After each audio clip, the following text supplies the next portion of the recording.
From the studios of Farm Journal Broadcast, this is AgDay.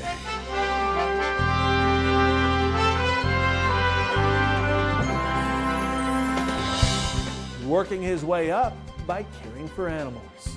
It feeds a lot of people. Meet this month's Barn Hero. A controversial carbon capture project clears another hurdle as drought remains a growing concern. A lot of speculation, just trying to look at the clues that we have right now. The forecasters are watching ahead of the next growing season right now on AgDay. AgDay is brought to you by Pioneer. Ben's bins, please hold. Yeah, Ben's has been busy all day. Seems like no one can keep up with this new Z series. What did you all put in these seeds? Science. Good morning, I'm Clinton Griffiths. Besides watching prices, farmers are keeping a watchful eye on the weather as drought continues to expand across the country. Now, as we told you yesterday, the latest drought monitor shows 44% of the nation is in drought, with extreme drought expanding in the northern plains. AgDay's Michelle Rook joins me. Michelle, many producers are hoping to see a lot of snow or rain over the next few months. That's right, Clinton. With a flash drought at the end of the 2024 growing season, many farmers went into the winter with concerns about drought lingering into 2025. Meteorologists tell me right now they're not overly worried about drought for the new growing season, but a lot will depend on the transition out of La Niña, because that is the shift that could lead to a more favorable moisture pattern. Winter is the best time to have a drought, but the latest U.S. drought monitor does show so far most of the Corn Belt and Western Plains has seen little recharge to soil moisture tied to winter precipitation. Speaking at Ag Outlook, meteorologist Andrew Pritchard says that's because a weak La Niña is creating a cold, dry winter weather pattern. Now, by and large, that's what the pattern continues to support as we go through the deeper part of the winter, is going to be these storm systems coming out of the northwest to the southeast. When we get a system or a storm track like that, again, they're most efficient at bringing in cold air. They're not real efficient at producing heavy amounts of moisture. The latest Climate Prediction Center forecast puts the odds of a weak La Niña event developing in December through February at 70%. With 61% odds, conditions will transition to ENSO neutral by March through May. Pritchard says that would bring a more active storm track. And that kind of opens the playbook back up. So what we'll be looking for is at least a run here in the late spring and early winter of storm systems coming out of the southwest and lifting to the northeast. That's a big area of low pressure in the western U.S., ridging in the east. When we get storms that are lifting out of the southwest toward the Great Lakes, that's how we tap into the Gulf of Mexico, bring in these really, either heavy swath of snow or a really heavy dose of rain that lasts for a couple of days' time. He says that will help ease dryness, but the ENSO neutral pattern doesn't rule out drought later in the season in 2025. So right now, alarm bells not necessarily going off for drought, but I also don't have, rosy green pastures right now that say that it's going to be a perfect growing season either. It's a lot of speculation, just trying to look at the clues that we have right now. Especially if the timing of that ENSO pattern shift drags out longer than predicted, like it did in 2024. I'm Michelle Rook reporting for AgDay. So what are the chances this week for precipitation? Meteorologist Jack Van Meter has a look ahead. Taking a look at our newest precipitation outlook, pretty much for the middle part of the month, pretty much leading up to, as we can see, Christmas there. We are noticing a rather dry pattern emerging in much of the western and central parts of the United States. As we can see, below average chances of precipitation really extended, actually almost all the way out to the Midwest and the Great Lakes states. The highest concentration actually going to be over there in Utah, where actually drought concerns are starting to really start to almost bubble up, as actually a lot of the plain states aren't seeing a lot of moisture return. That being said, the only part of the country that's actually going to be a little bit above average is going to be the East Coast, and that's just going to be because of the persuasive and persistent pattern that is coming up where we get some Gulf moisture, and that pretty much heads out east there. So again, something we're keeping a rather close eye on. And Utah dealing with some dry conditions, but seeing some mountain snow on Friday. Here's a look at Bald Mountain Pass in eastern Utah at an elevation of more than 10,000 feet, and it is Utah's highest paved road. I bet it offers a spectacular view. More on your forecast coming up. Canada may be considering implementing export taxes on major commodities to the U.S. Bloomberg and the Wall Street Journal report it would be a potential response to President-elect Trump's threat to impose broad tariffs on Canada, Mexico, and China. Now, Canada may apply taxes on uranium, oil, and potash. However, the Canadian government views export taxes as a last resort. Now, experts say Canada is more likely to implement retaliatory tariffs on U.S.-made goods and apply export controls on certain Canadian products. Meanwhile, the U.S. ag sector has reportedly been having open discussion with Mr. Trump's transition team. Bloomberg says the National Grain and Feed Association and the International Fresh Produce Association are advocating for expanded visa programs for temporary workers and also urging China to meet the $50 billion annual crop purchase commitment under the Phase 1 trade deal. Officials in California are reporting more cases of illness in people who drank raw milk. According to the State Department of Public Health, 10 illnesses have been linked to raw milk in California. However, the health department said none of those illnesses were identified as avian flu. Distribution from the Fresno-based Raw Farm was stopped last month after the virus was identified in raw milk products. Health officials continue to say pasteurized milk is safe to drink. North Dakota has greenlighted a controversial plan for CO2 storage underground. We've been keeping you updated on the Summit Carbon Solutions project. Now, it would utilize a pipeline network across 5 states by gathering carbon emissions from ethanol plants and injecting them into geological formations west of Bismarck. While it's reported 92% of landowners in the 90,000-acre sequestration area are participating voluntarily, there have been objections from some landowners. Now, Summit plans to store 18 million tons of carbon annually. It plans to leverage federal tax credits and has promised economic benefits for farmers and ethanol producers. The company is still awaiting permits in South Dakota and Nebraska. Grain markets trended lower on Friday while crude oil rose. Can ag markets find a reason to trend higher this week? We'll discuss it coming up next. And later, he started working at a Michigan pig farm when he was 19. 2 decades later, he's being honored as a barn hero. That story today in the country.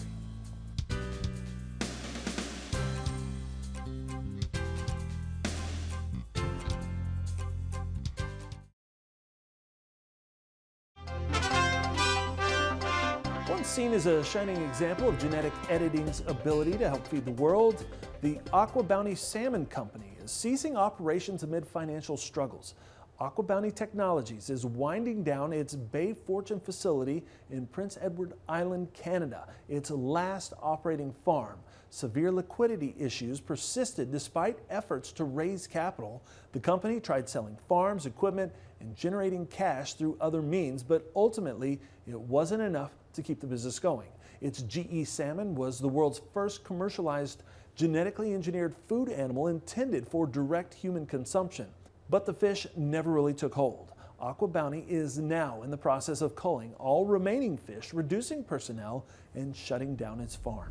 Grains continued the downward trend, and last week, are there more hopeful signs ahead?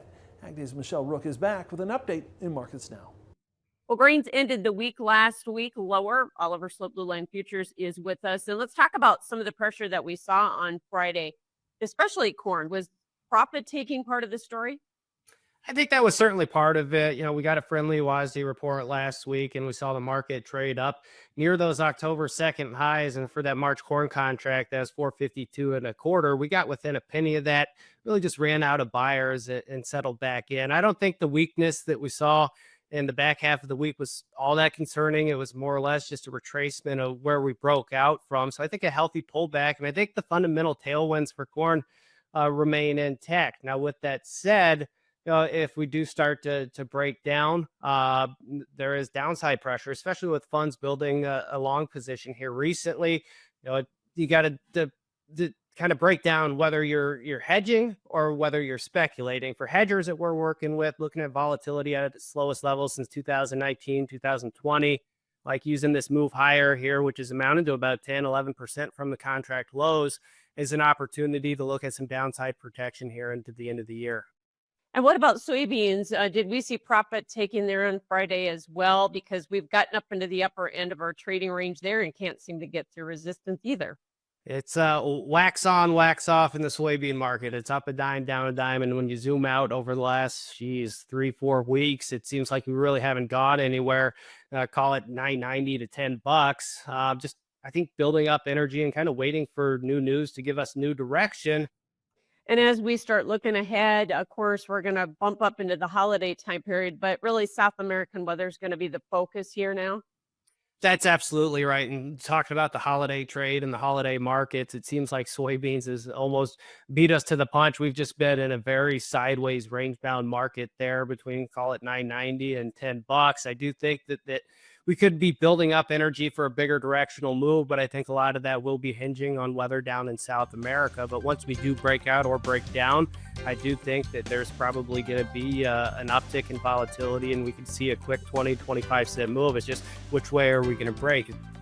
Appreciate your analysis, Oliver. So Blue Line Futures, we'll have more Ag Day coming up. Watch Markets Now with Michelle Rook on the Farm Journal YouTube channel, keeping you updated throughout the day on the markets at the open, midday, and close. Find out what moved the markets today and what to expect the market to do next.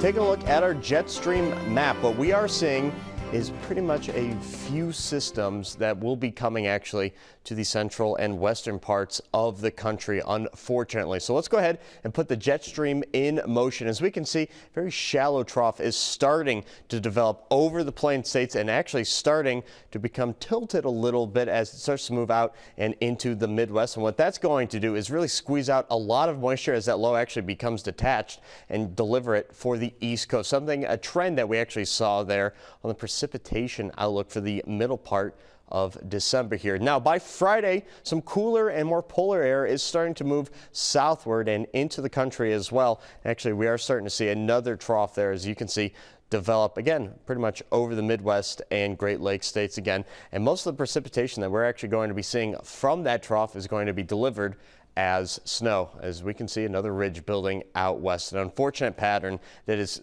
continuing to repeat itself out west. Drought monitor, though, we can see still pretty dry for the East Coast. As we can see, Virginia and parts of the Carolinas really dry there, with moderate droughts really starting to set in. But the big picture drought is really starting to take place again up in the northern plains and parts of the Rocky Mountain states as well. As we can see for the Dakotas, going to be on the border there.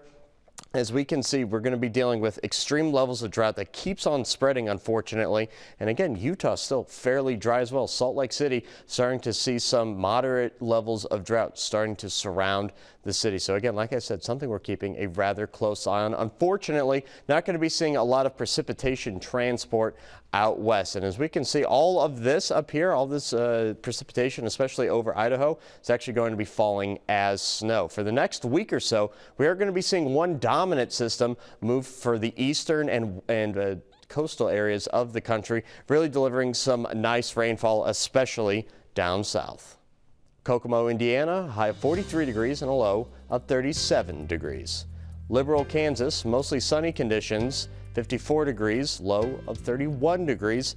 And finally, Twin Falls, Idaho, rainy, 43 degrees, low at the freezing mark at 32.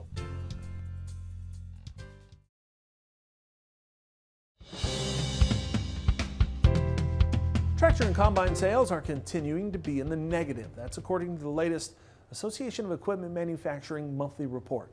It shows that year-to-date sales of two-wheel drive smaller tractors are down more than 14%. For those under 100 horsepower, they're down 10%. For 100-plus horsepower units, sales are down 16%, while four-wheel drive tractors faring a little better, down a little more than 1.5%. Combine sales, they're continuing to slump, down more than 24% for the year so far. One thing Machinery Pete knows a lot about is grain cart prices. He's compiled information on thousands of sales, and recently a new record price was set. Well, folks, the past 35 years I've compiled just over 25,000 auction sale prices on grain carts. And I tell you, my fingers still a little wobbly from the early days typing all those sale prices into our machinerypete.com website myself. Now, until recently, the highest auction price ever on a grain cart that came on an auction October 16th of 2023 was a consignment sale by my friends at Ulmer Auction Service. Now they're out of Ashley, North Dakota. The grain cart that brought the record price was actually out of Zeeland, North Dakota, and here's a picture of it. It was a 23 model Unverfirth 2020. Actually, it's brand new, never had a bushel of grain through it, sold for $167,000. Now, of course, you know I'm setting you up here because that record price was just recently eclipsed. It's actually on a farm sale I covered myself in Dexter, Minnesota. It was a sale by Hamilton Mehring Auction Group, and they had a super sharp 22 model Brent 2596. And here's the video I filmed that day of it selling for a new record price. 175, 175. Right there, 170,000. All right, thanks, Pete. Well, up next, he came to this country knowing nothing about pigs, but now he's in charge of the barn. We head to Michigan to meet the latest barn hero.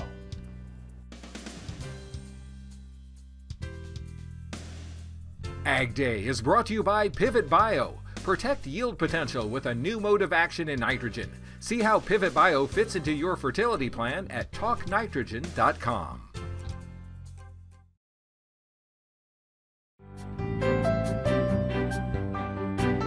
Stops on our nation's livestock farms, and that's because of the great men and women who spend their days tirelessly caring for our animals. Now, we call them barn heroes, and today we meet a hero from Michigan who knew nothing about pigs when he started. Jamie Sanchez does a little bit of everything at Rolling Meadow Farms in Jones, Michigan. A little bit of plumbing, a little bit of electrician, a little bit of welding, fixing. So yes, I do a little bit of everything besides that managing part. As the barn manager, he and his crew care for 1,500 sows and their babies. The traits that I look for in a caregiver to work here is compassion towards animals, making sure that they are going to take care of them as if they were theirs. It's work he's been doing since he was 19. Growing up in San Miguel, Michoacan, Mexico, Sanchez had no experience working with animals before taking this job. He's worked here for over 20 years. He's started as the low man on the totem pole and worked his way up to managing our sow unit. Today, he's a critical part of the farm's operation. I think Jamie does a great job of working well with others. I think his personality and his demeanor makes it easy to work with people, makes it easier for people to work with him. Try to have a positive attitude every day, teach them as much as I can what I know, and just try and tell them there's more just than what they're doing now, so they, keep moving up in the industry and in positions. A passion for people, animals, and for learning. Just be humble and then learn. Never stop learning. Never stop caring for this type of work. And with a lot of work and a lot of patience, you can accomplish a lot. And there's plenty to accomplish, as each month has its own rhythm. Week 1, cleaning. Week 2, new babies arrive. Week 3, health checks. And week 4, maintenance. I mean, it's not like every day's sunshine and roses. We've worked through difficult times and challenges and new roles, but he's always been willing to learn. He's always been willing to make improvements. I like doing what I do, it feeds a lot of people because we work every day, no matter what holiday comes on during the week. It's his dedication to the job that makes him a true barn hero. It's really nice to be acknowledged at doing what I do and be noticed. I think sometimes we don't look back at where we've started and where we are now. He cares about his job. He's trained new employees. He works well with others, cares about the animals, cares about the whole scope of this farm and what it takes to get pigs to your plate. From his first days on the job to being the leader and vital manager at the farm, Sanchez is still growing and passionate about the work he's doing. Regardless, of the task.